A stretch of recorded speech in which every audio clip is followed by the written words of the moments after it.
নমস্কার বন্ধুরা, ডলি রন্ধনশালা সবাইকে স্বাগত। আর বন্ধুরা, আজকে তোমাদের সাথে শেয়ার করব লুচি পরোটার সাথে খাওয়ার জন্য একেবারে পারফেক্ট একটা বেগুন আলুর রেসিপি।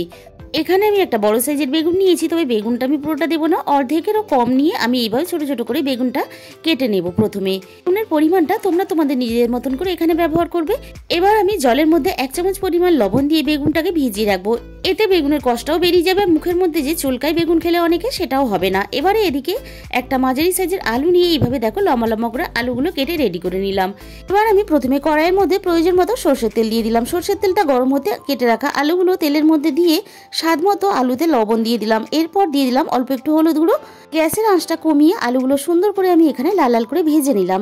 আলুর সাথে বেগুনটাও আমি এখানে দিয়ে দিলাম। গ্যাসের আঁচটা একটু বাড়িয়ে দিয়ে আমি বেগুনটাকে খুব ভালোভাবে আলুর সাথে ভেজে নেব।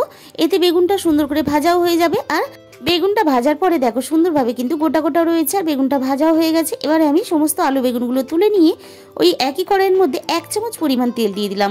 যেহেতু আমি আলু বেগুনটা খুব সুন্দর করে আগে তেলের মধ্যে ভেজে নিয়েছি, ওখানে দিয়ে দিলাম অল্প একটু কালো জিরে, আর দিয়ে দিলাম থেতো করা আদা ও কাঁচা লঙ্কা। একটু নাড়াচাড়া করে নিয়ে আমি কয়েক কোয়া রসুন থেতো করে এখানে দিয়ে দিলাম, আর দিয়ে দিলাম একটা মাঝারি সাইজে পেঁয়াজ কুচি, আর দিয়ে দিলাম স্বাদ মতো লবণ।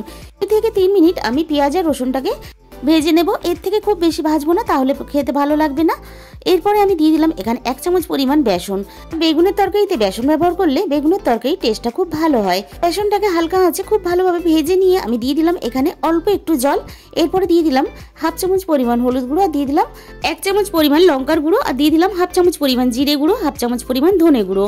মশলার পরিমাণটা তোমরা বেগুনের পরিমাণ বুঝে ব্যবহার করবে। এবার সবকিছু খুব ভালোভাবে একসাথে কষিয়ে নিয়ে আবারও আমি সামান্য পরিমাণ জল দিয়ে দিলাম, যেহেতু গ্রেভিটা একটু আঠালো হয়েছে। এবার ভেজে রাখা আলু আর বেগুনটাকে দিয়ে খুব ভালোভাবে একসাথে নাড়াচাড়া করে আমি মিশিয়ে নেব। খুব ভালোভাবে একসাথে এখানে সবকিছু মেশানোর পরে আমি এখানে আবারও সামান্য পরিমাণ জল দিয়ে দিলাম। এখানে কিন্তু খুব বেশি জল ব্যবহার করবে না, তরকারিটা মাখা মাখা করলে তবেই খেতে ভালো লাগবে। এরপরে আমি ছোট সাইজের টমেটোর অর্ধেক দিয়ে দিলাম, আর ঢাকা দিয়ে আমি খুব ভালোভাবে হতে দেব। মিনিট 5 আমি এখানে ঢাকা দিয়েছিলাম। এবার ঢাকা খুলে দেখে নেব, দেখো তরকারিটা কতটা সুন্দরভাবে রেডি হয়ে গেছে। আলুটাও এখানে খুব ভালোভাবে সিদ্ধ হয়ে গেছে, বেগুনটাও সিদ্ধ হয়ে গেছে, অথচ গোটা গোটা আছে। সব শেষে দিয়ে দিলাম ধনেপাতা কুচি। তাহলে বন্ধুরা, আলু বেগুনের এই রেসিপিটা ভালো লাগলে অবশ্যই আমার চ্যানেলকে সাবস্ক্রাইব করে নিও, এরকম নতুন নতুন অনেক রেসিপি পেতে।